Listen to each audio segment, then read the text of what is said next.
In this video, I will be ranking every single movie that I saw in 2025. And this will probably span at least a couple of videos, because most of my videos where I talk about at least 20 or 30 movies are about 30 minutes long, and I've seen nearly 100 new releases this year. So I'm assuming each video is probably going to be around 25 to 30 minutes. How this is going to be formatted is that instead of ranking every single movie from worst to best, I'll be ranking them in separate categories. Here are the following categories: complete trash, mediocre, average, decent/good, great, and Kino, which Kino is pretty much the great category. However, the movies in this category are my favorite great movies. The movies in the great category are of course great, but they weren't my favorite movies of the year. Do you get what I'm saying? The reason why I'm ranking it this way is because it's a lot easier to put them into categories than trying to put each individual film above another, because then you're sitting there trying to justify why this movie is above the other film and trying to list out reasons why, and it just becomes a complete clusterfuck. Also, it might be a little bit hard for me to articulate or explain every single film on this list, because again, I've seen nearly 100 new releases, so it's going to be hard for me to remember each individual one. Anyways, let's start with the complete trash category, the worst films of the year. The first film on the list is Ice Cube's World of Worlds, which I think hands down is the worst film of the year. However, this is probably the most I've laughed while watching a movie this year. The acting is so awful. Ice Cube has so many funny reactions and bad lines.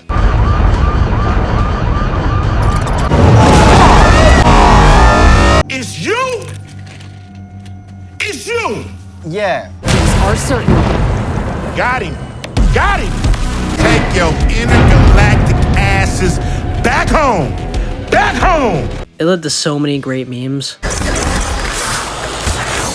Get good's my name! Fuck! The CGI was hilariously bad. The story was really dumb. The editing was so amateurish. There's an egregious amount of stock footage used. There are numerous cuts in the dialogue scenes even though there shouldn't be because of the type of film that it is. The edited shaky cam in many of the scenes is so awful. This movie probably has the most hilarious product placement, with one of the characters ordering a thumb drive on Amazon and using an Amazon drone to transport the thumb drive. Mind you, this is an Amazon Prime original. Prime Air. Prime Air. It's the future of delivery. It's the future of delivery. I often don't like checking out funny bad movies because I feel like that time could have gone into watching something good or doing something better with my time, but honestly, this is the exception. The next movie is the Minecraft movie. This is another movie that spawned a ton of memes to the point where people were freaking out in movie theaters because they heard the quotes from the memes. Okay, Stitch.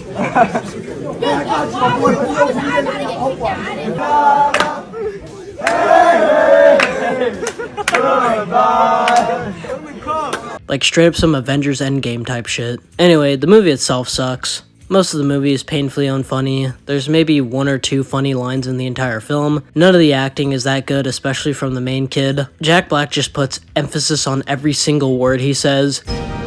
Flint and steel. The nether.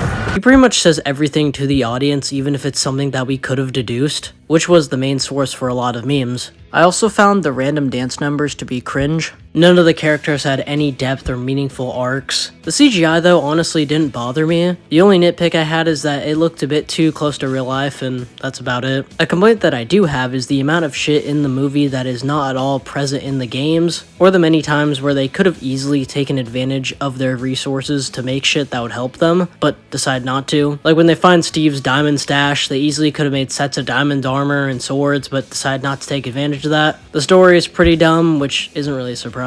Overall, this movie is the epitome of stupid kids movie. The next movie is Flight Risk. It's about an officer who's transporting a fugitive on a plane. However, the pilot turns out to be an assassin who is hired to kill the fugitive and silence him. And this movie is just really dumb. Topher Grace doesn't work with the movie at all, probably due to the weird, awkward direction he's given, because he's so goofy in the movie and it contrasts with the serious tone that the film is also trying to go for. Honestly, I'd rather be on Spirit Airlines. 3 days in motel sucks. He hasn't shut up once. Oh, come on, you loved every minute of it. Stewardess, is there a meal on this flight, or is it like just... Shut up, Winston. Snacks? Yeah, okay, just snacks. Okay. The main actress is pretty much a plank of wood. And then you have Mark Wahlberg, who seems to be the only actor who knows what type of movie he's in. And he's just super over the top and cheesy. All of his lines are so shit. Easy now. I don't want to kill you. Cold body isn't any fun. love it when they play hard to get. Yeah. You want to play rough? And that pretty much goes for all the other characters too. Their dialogue is pretty bad. And the biggest issue with the film is that they resolve their biggest obstacle in the first act of the film. The obstacle that I speak of is that the fugitive and the officer don't know how to fly the plane, and the only other guy who knows how to fly it is the psycho that they knocked out and locked up in the back. However, the officer lady makes a few phone calls and gets someone who can help her fly the plane safely. So now there's literally no other reason to keep this dude alive other than for some forced conflict and tension. The movie also fails at being so bad that it's entertaining. There's some sparks of it, but overall it's pretty boring. And it kinda surprises me considering this is coming from Mel Gibson, who's made plenty of good movies. What the fuck happened here? It doesn't at all feel like a Mel Gibson film. Maybe he just wanted to make a quick buck, I don't know.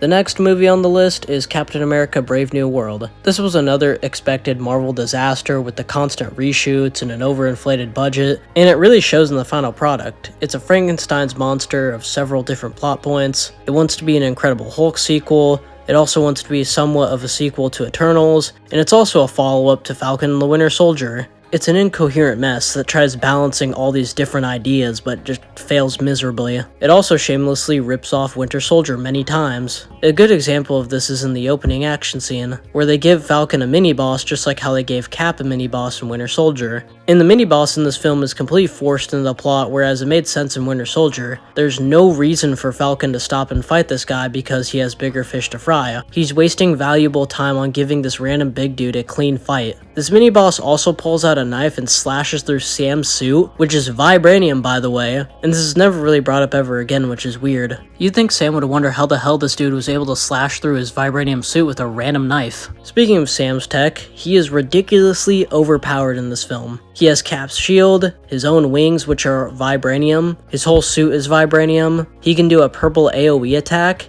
and he also has a vibranium helmet, which he doesn't wear in these action scenes for some reason. He's now just a mishmash of other different Marvel heroes, and it just takes away from his individuality, his identity. Also, this movie felt very insecure about people not being sure about Falcon becoming Captain America, which in my opinion, the Cap mantle should have went to Bucky. There's so much untapped dramatic potential there. And so in the movie, no one ever refers to Sam as Sam or Sam Wilson or anything related to his real name. Not even his closest associates would even refer to him by his real name. The CG, like other modern MCU projects, looks like shit. No diss to the CG artists because they're obviously not given enough time to work on it. The villain of the movie is super lame. He's just another generic villain with super intellect. Yeah, his plans are easily foiled and he doesn't really do anything clever. He also teleports around the world depending on where the plot needs him. Most of the characters are super bland, which doesn't help that Falcon and the Winter Soldier completely killed any interest that general audiences had for some of these characters. This movie was just another huge blunder to the MCU's brand and Disney's stock. The next movie is Havoc, and this was one of the most disappointing films of the year. It was directed by Gareth Evans, who made the Raid films, which are some of my favorite action films of all time, and I was super hyped for years when this got announced, with him finally returning to his action roots. However, it ended up being extremely underwhelming. The action sequences were nowhere near as good as his previous films. There was also too much shaky cam in the action sequences. There was some really bad CGI used in the film, mainly in the opening car chase, which just looked like shit. A complete step down compared to the Raid 2's car chase, which is just pure visual eye candy. And even without comparing the action sequences to Evans' previous work, they still leave a lot to be desired. I understand that the action was also trying to be more of an homage to John Woo's films, but I personally felt that it fell flat. The story, characters, and writing aren't very good, but I could have easily forgiven the bad writing if the action sequences were incredible, but I ended up being completely let down. The next movie is Love Hurts, which is similar to Havoc as to why it's all the way down here. The story is very shit, but it could have easily been forgiven if the action was any good. And they spent way too much time on pointless subplots. Mind you, this movie is under 90 minutes, and they found ways to waste time. The action we get is okay, but it's not worth sitting through pointless shit until we get to it. The next movie, unfortunately, is The Running Man. Edgar Wright has made some incredible films in the past, like the Cornetto trilogy or Scott Pilgrim. Baby Driver, although not as good as his previous films, still had plenty of decent writing and oozed tons of style. This newest movie had none of what I like from his filmography. All the characters are super rushed and undercooked. We don't have a moment to really get to know any of the characters, and the movie wants us to care so badly for the main character and his family, but the family only exists to be an accessory for the protagonist. They speedrun through any and all characterization throughout the runtime. There's a part in the beginning of the film where they introduce other contestants for the Running Man, and the entire training part of becoming a Running Man is all done through a single montage. And afterwards, the protagonist and the other contestants act like they know each other well, when that couldn't be farther from the truth as an audience member. The plot is full of coincidences and contrivances. The protagonist hardly ever has to come up with a plan to get out of a bad situation, because 90% of the time the plot will just bail him out. For example, there will be bad guys hot on the heels of the main character, and then he will just bump into a random character who just so happens to know a guy who knows a guy who knows another guy that can help him survive the Running Man. The movie has huge tonal problems. It's trying to be a serious action movie while having funny quips and cute needle drops. This tone problem also heavily affects the dialogue. The dialogue in the film is just not good. It's painfully unsubtle and has tons of exposition dumps. It's also not sharp or witty in the slightest. It's never used to build any meaningful characterization. Most of the acting feels very awkward and misguided because of the conflicting tones. None of the action scenes are memorable or fun. Most of them are very bog standard and have very awkward cuts, which is crazy considering this is the same guy that did Baby Driver. Stylistically, the movie is no different than other movies like Bullet Train, The Fall Guy, or Deadpool 3. There's maybe a few sparks of Edgar Wright's style, but not enough to leave an impression. You'd think that a $110 million Edgar Wright action flick would kick ass, but nah. The next movie is Jurassic World Rebirth, and this is the most boring film I've seen this year. I actually had zero intention to see this movie, but one of my friends wanted to see it, so I kind of just used it as an excuse to hang out. And when there was a few minutes left of the movie, we didn't even bother to stick to the very end. It was boring. It was just another rehash of the first film, but written way worse, of course. There are so many times where the dinosaurs have plenty of opportunities to kill people but are nerfed into the ground for the sake of the plot. If anything, I was upset when the dinosaurs appeared because they hindered the main characters from getting closer to escaping and thus ending the movie. There's maybe a few people that die, and even then most of them are just red shirts. This movie has the most obvious and cliche fake out death I've seen this entire year, and if you weren't sure that the plot was bad, the events of this movie happen all because a Snickers wrapper gets sucked into an air vent.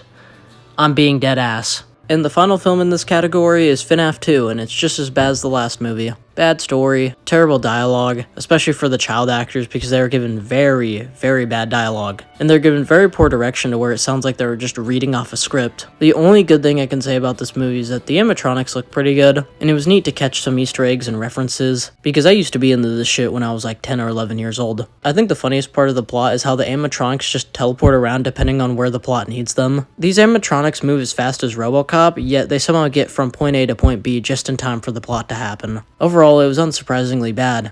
Now we are on to the next category, which is the mediocre category. Some people could argue that some of these movies could be in the complete trash tier, but I personally didn't dislike them enough to put them there. The first movie in this category is Wolfman, and this movie came and went like most January horror flicks. For the positives that I can think of, when the main character is going through the transformation into the Wolfman, he enters this weird dream state where he can see everyone around him, but can't understand what they are saying, and it's very psychedelic. That was probably the coolest part of the film. The effects looked pretty good.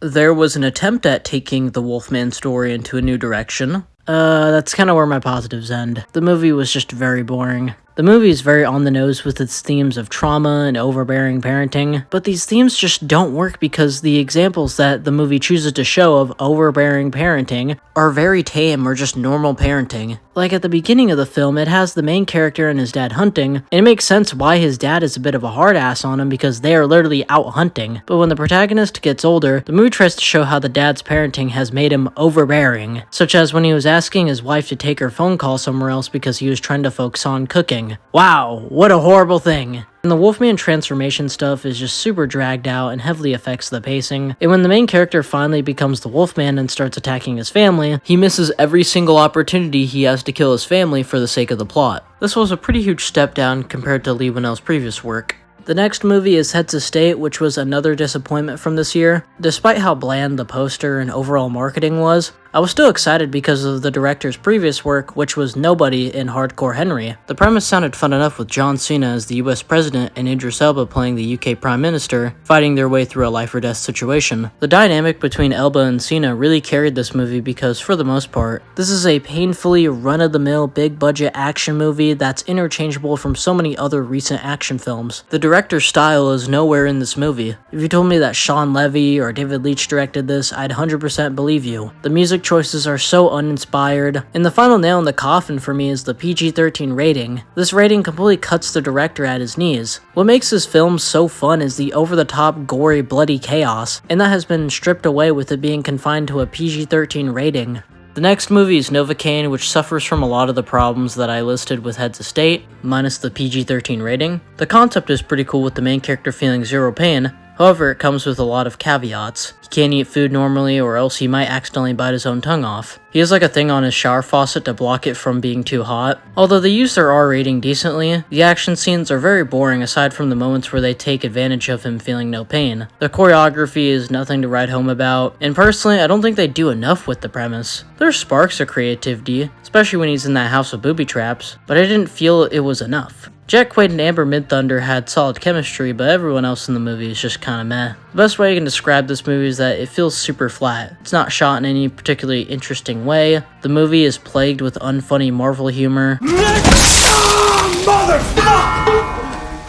Ooh, okay, so those are definitely third degree, so you're gonna want to run it under some cool... The movie feels like straight to streaming shit you'd see on Amazon. The next movie is She Rides Shotgun. This movie had a decent start. I thought the story was interesting for the first half. I liked the characters, but it really shit the bed in the second half. It became cheesy, bland, and generic, which sucks because the movie had somewhat of an identity, but then it just added to the stack of Redbox movies. I will say though that at the end of the movie there was a pretty cool creative choice. The next movie is Went Up the Hill, and I found this to be pretty dull. I honestly forgot a lot about this movie because I just didn't find it interesting. There's some bits of cool stuff. They use the possession stuff in some creative ways, and sometimes in some very weird ways. The movie was beautifully shot on location, lots and lots of incredible shots. But for the most part, I thought it was just another boring horror flick where the main conflict is an allegory for grief and trauma. The next film is Shelby Oaks, and I already gave my 2 cents about this movie in my previous video, but basically, with all due respect for Chris Stuckman, the movie was unfortunately a very bland, generic, and redundant horror flick, and I hope to see some improvements in his next project. The next movie is Primitive War. Even though it is in the mediocre category, I thought it was a fun, schlocky B-movie, and the movie is very aware of that. Even with the super low budget, the dinosaurs actually looked pretty decent for the most part. The action scenes were pretty fun. It's super corny, cliche, and cheesy. The acting reflects this a lot. The accents were pretty bad, especially the Russian accents. My name is Sophia Wagner, the woman who just saved your lives. Thank you very much. I have a place over that way, my lab. We should go there quickly.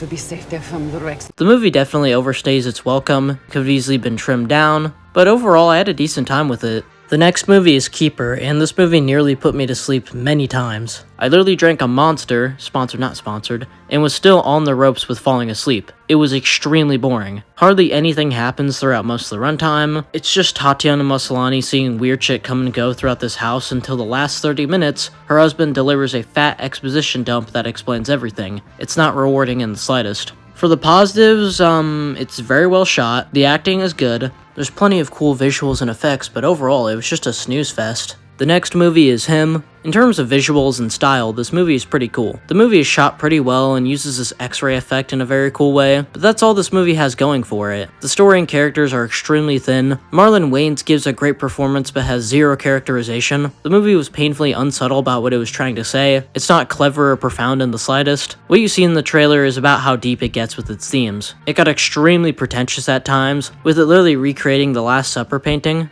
It's the same shit we've gotten in the horror genre for years, where the main character goes to a rich person's place, but then spooky and evil stuff starts happening. Cool visuals, but extremely lacking in any story.